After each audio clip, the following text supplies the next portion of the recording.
अब्दुल रहमान और एक बकरी की कहानी एक सादगी भारी और दर्स अमोज़ दास्तान है। अब्दुल रहमान एक गरीब लेकिन ईमानदार आदमी था जो अपने छोटे से गांव में रहता था।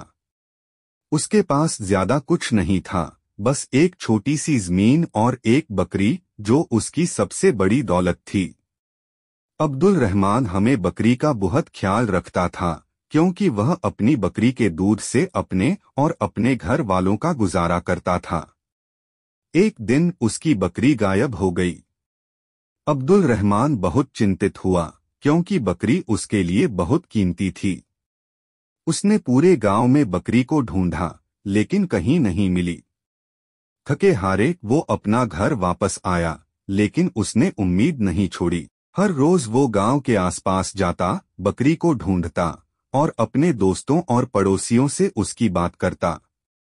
कुछ दिन बाद एक दिन जब वो करीब जंगल की तरफ गया तो उसने दरवाजे से बकरी की आवाज सुनी।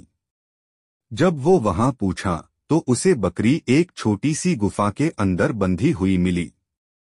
पता चला कि एक चोर ने बकरी चुरा ली थी, लेकिन चोर बकरी को छोड़कर भाग गया था क्योंकि बकरी ने खाना पीना छोड़ दिया था। अब्दुल रहमान ने बकरी को वापस अपने भगवान में उठा लिया और उसे घर ले आया। उसने बकरी का खूब ख्याल रखा और बकरी भी फिर से तंदुरुस्त हो गई। इस वाकया के बाद अब्दुल रहमान और बकरी के दरमियान एक मजबूत रिश्ता बन गया। उसने समझा कि जिंदगी में सब कुछ पैसा या दौलत से नहीं मिलता, लेकिन उन चीजों की अहमियत है जो इंसान के दिल के करीब होती हैं।